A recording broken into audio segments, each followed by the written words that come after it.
ಮೃಗಶಿರ ನಕ್ಷತ್ರಕ್ಕೆ ಸೂರ್ಯ ಅಂದರೆ ಮಿಥುನ ಸೇರಿ ಈ 6 ರಾಶಿಯವರ ಗೋಲ್ಡನ್ ಟೈಮ್ ಶುರು ಅಂತ ಹೇಳ್ಬೋದು.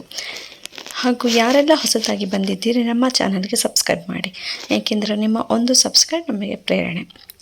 ಸೂರ್ಯ ಗೋಚರ ನೋಡಿ, ಗ್ರಹಗಳ ರಾಜನಾದ ಸೂರ್ಯನು ಗ್ರಹಗಳ ಸೇನಾಧಿಪತಿಯಾದ ಮಂಗಳನ ನಕ್ಷತ್ರವನ್ನು ಪ್ರವೇಶಿಸಲಿದ್ದಾನೆ ಅಂತ ಅರ್ಥ. ಇದರಿಂದಾಗಿ ಕೆಲವು ರಾಶಿಗೆ ಸೇರಿದ ಜನರಿಗೆ ಬಂಪರ್ ಲಾಭ ದೊರಕುವುದು. ಆ ಅದೃಷ್ಟಶಾಲಿ ರಾಶಿಗಳ ಬಗ್ಗೆ ಇಲ್ಲಿ ತಿಳಿಯೋಣ. ಜ್ಯೋತಿಷ್ಯ ಶಾಸ್ತ್ರದಲ್ಲಿ ಸೂರ್ಯನನ್ನು ಆತ್ಮ, ಗೌರವ, ಖ್ಯಾತಿ, ನಾಯಕತ್ವದ ಸಾಮರ್ಥ್ಯ, ಸರ್ಕಾರಿ ಕೆಲಸ, ತಂದೆ ಬಡ್ತಿ ಮತ್ತು ಯಶಸ್ಸನ್ನು ಪ್ರತಿನಿಧಿಸುವ ಗ್ರಹ ಎಂದು ಕರೆಯಲಾಗುತ್ತದೆ. ಯಾವಾಗ ಸೂರ್ಯನು ಯಾವುದಾದರೂ ನಕ್ಷತ್ರವನ್ನು ಪ್ರವೇಶಿಸುವುದೋ ಇದರ ಪ್ರಭಾವವನ್ನು ಎಲ್ಲ 12 ರಾಶಿಗಳಿಗೆ ಸೇರಿದ ಜೀವನದ ಮೇಲೆ ನೋಡಬಹುದಾಗಿದೆ. 2026 ಜೂನ್ 8ರಂದು ಗ್ರಹಗಳ ರಾಜನಾದ ಸೂರ್ಯನು ವೃಷಭ ರಾಶಿಯಲ್ಲಿ ಚಲಿಸುತ್ತಲೇ ಮೃಗಶಿರ ನಕ್ಷತ್ರವನ್ನು ಪ್ರವೇಶಿಸುವುದು. ಮೃಗಶಿರ ನಕ್ಷತ್ರದ ಅಧಿಪತಿ ಮಂಗಳ ದೇವನಾಗಿದ್ದಾನೆ ಸ್ನೇಹಿತರೆ. ಹಾಗಾಗಿ ಸೂರ್ಯ ಮತ್ತು ಮಂಗಳನ ವಿಶೇಷ ಪ್ರಭಾವವನ್ನು ಕೆಲವು ರಾಶಿಗಳಿಗೆ ಸೇರಿದ ಜನರ ಮೇಲೆ ನೋಡಬಹುದು. ಸೂರ್ಯನ ಈ ಚಲನೆಯಿಂದಾಗಿ ವೃತ್ತಿ ಜೀವನ, ಹಣ, ಪ್ರತಿಷ್ಠೆ ಹಾಗೂ ಪ್ರಗತಿಗೆ ಹೊಸ ಅವಕಾಶಗಳು ದೊರಕುವುದು. ಹಾಗಾಗಿ ಶೀಘ್ರದಲ್ಲಿಯೇ ಮೃಗಶಿರ ನಕ್ಷತ್ರವನ್ನು ಪ್ರವೇಶಿಸಲಿರುವ ಸೂರ್ಯನಿಂದ ಯಾವ 6 ರಾಶಿಗೆ ಸೇರಿದ ಜನರಿಗೆ ಅತ್ಯಂತ ಹೆಚ್ಚಿನ ಲಾಭ ದೊರಕುವ ಯೋಗ ನಿರ್ಮಾಣಗೊಳ್ಳುವುದು ಎಂಬುದರ ಬಗ್ಗೆ ಸಂಪೂರ್ಣ ಮಾಹಿತಿ ಇಲ್ಲಿದೆ.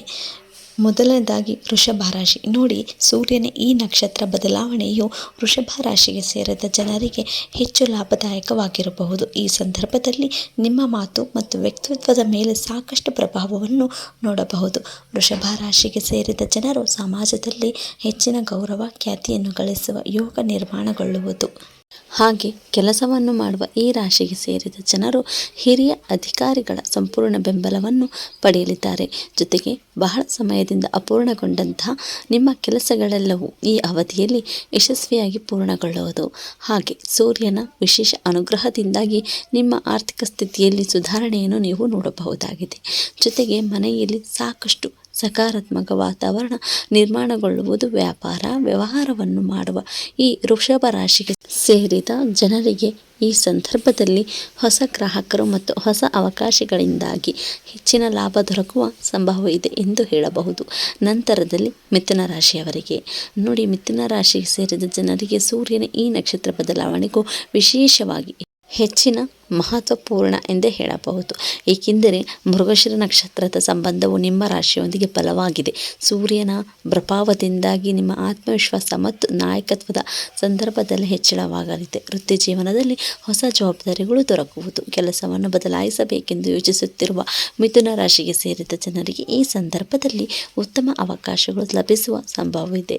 ವಿದೇಶದಿಂದ ನಿಮಗೆ ಲಾಭ ದೊರಕುವ ಸಾಧ್ಯತೆಯೂ ಕೂಡ ಈ ಸಂದರ್ಭದಲ್ಲಿ ಇರುವುದು. ಸ್ಪರ್ಧಾತ್ಮಕ ಪರೀಕ್ಷೆಗೆ ತಯಾರಿ ನಡೆಸುತ್ತಿರುವ ಮಿಥುನ ರಾಶಿಗೆ ಸೇರಿದ ವಿದ್ಯಾರ್ಥಿಗಳಿಗೆ ಈ ಅವಧಿಯು ಅನುಕೂಲಕರವಾಗಿದೆ ಎಂದೇ ಹೇಳಬಹುದು. ನಂತರದಲ್ಲಿ ಸಿಂಹರಾಶಿ, ಗ್ರಹಗಳ ರಾಜನಾದ ಸೂರ್ಯನು ಸಿಂಹರಾಶಿ ಅಧಿಪತಿಯಾಗಿದ್ದಾನೆ. ಹಾಗಾಗಿ ಸೂರ್ಯನ ಈ ಮಹತ್ವಪೂರ್ಣ ನಕ್ಷತ್ರ ಬದಲಾವಣೆಯು ಸಿಂಹರಾಶಿಗೆ ಸೇರಿದ ಜನರ ಮೇಲೆ ವಿಶೇಷವಾಗಿ ಹೆಚ್ಚಿನ ಪ್ರಭಾವವನ್ನು ಬೀರುವುದು. ಆದ್ದರಿಂದ ವೃತ್ತಿ ಜೀವನದಲ್ಲಿ ಪ್ರಗತಿ ದೊರಕುವ ಯೋಗ ನಿರ್ಮಾಣಗೊಳ್ಳಲಿದೆ. ಹಿರಿಯ ಅಧಿಕಾರಿಗಳ ವಿಶ್ವಾಸಕ್ಕೆ ನೀವು ಪಾತ್ರರಾಗುವಿರಿ. ಕೆಲಸದ ಸ್ಥಳದಲ್ಲಿ ನೀವು ಬಲವಾದ ಸ್ಥಾನವನ್ನು ಗಳಿಸುವ ಸಂಭವವಿದೆ. ಹಾಗೂ ರಾಜಕೀಯ, ಸರ್ಕಾರಿ ಕ್ಷೇತ್ರ, ಮ್ಯಾನೇಜ್ಮೆಂಟ್ ಅಥವಾ ನಾಯಕತ್ವವನ್ನು ವಹಿಸುವ ಕೆಲಸವನ್ನು ಮಾಡುವ ಸಿಂಹ ರಾಶಿಗೆ ಸೇರಿದ ಜನರು ಈ ಅವಧಿಯಲ್ಲಿ ವಿಶೇಷವಾಗಿ ಅಪಾರ ಲಾಭ ಗಳಿಸುವ ಸಂಭವವಿದೆ. ಜೊತೆಗೆ ಆರ್ಥಿಕ ವಿಚಾರಗಳಿಗೆ ಸಂಬಂಧಿಸಿದಂತೆ ನಿಧಾನವಾಗಿ ನೀವು ಬಲವಾದ ಸ್ಥಾನವನ್ನು ತಲುಪುವಿರಿ. ನಂತರದಲ್ಲಿ ಕನ್ಯಾ ರಾಶಿ, ಕನ್ಯಾ ರಾಶಿಗೆ ಸೇರಿದ ಜನರಿಗೆ ಸೂರ್ಯನ ಈ ನಕ್ಷತ್ರ ಬದಲಾವಣೆಯಿಂದಾಗಿ ಅದೃಷ್ಟದ ಸಂಪೂರ್ಣ ಬೆಂಬಲವು ಪ್ರತಿಯೊಂದು ಹೆಜ್ಜೆಯಲ್ಲಿ ದೊರಕಲಿದೆ. ಹಾಗೆ ಬಹಳ ಸಮಯದಿಂದ ಅಪೂರ್ಣಗೊಂಡಂತಹ ನಿಮ್ಮ ಕೆಲಸಗಳೆಲ್ಲವೂ ಯಶಸ್ವಿಯಾಗಿ ಪೂರ್ಣಗೊಳ್ಳುವುದು. ಇದರೊಂದಿಗೆ ಈ ಅವಧಿಯಲ್ಲಿ ಕನ್ಯಾ ರಾಶಿಗೆ ಸೇರಿದ ಜನರು ಧಾರ್ಮಿಕ ಮತ್ತು ಆಧ್ಯಾತ್ಮಿಕ ವಿಚಾರಗಳಲ್ಲಿ ಹೆಚ್ಚಿನ ಆಸಕ್ತಿಯನ್ನು ಹೊಂದುವವರು.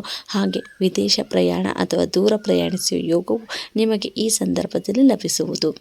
ಜೊತೆಗೆ ಈ ಅವಧಿಯಲ್ಲಿ ಕನ್ಯಾ ರಾಶಿಗೆ ಸೇರಿದ ಜನರಿಗೆ ಉನ್ನತ ಶಿಕ್ಷಣದ ಪ್ರಾಪ್ತಿ ಆಗುವ ಸಾಧ್ಯತೆ ಇದೆ. ಹಾಗಾಗಿ ಹೆಚ್ಚಿನ ಶುಭ ಫಲಗಳನ್ನು ಗಳಿಸುವಿರಿ.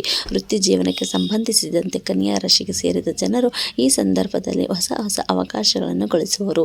ಹಾಗೆ ವ್ಯಾಪಾರವನ್ನು ವಿಸ್ತರಿಸುವ ಯೋಜನೆಯನ್ನು ರೂಪಿಸುವವರು. ಈ ಸಂದರ್ಭದಲ್ಲಿ ಸಾಕಷ್ಟು ಸಕಾರಾತ್ಮಕ ಫಲಿತಾಂಶಗಳನ್ನು ಪಡೆಯಲಿದ್ದಾರೆ. ನಂತರದಲ್ಲಿ ಮಕರ ರಾಶಿ.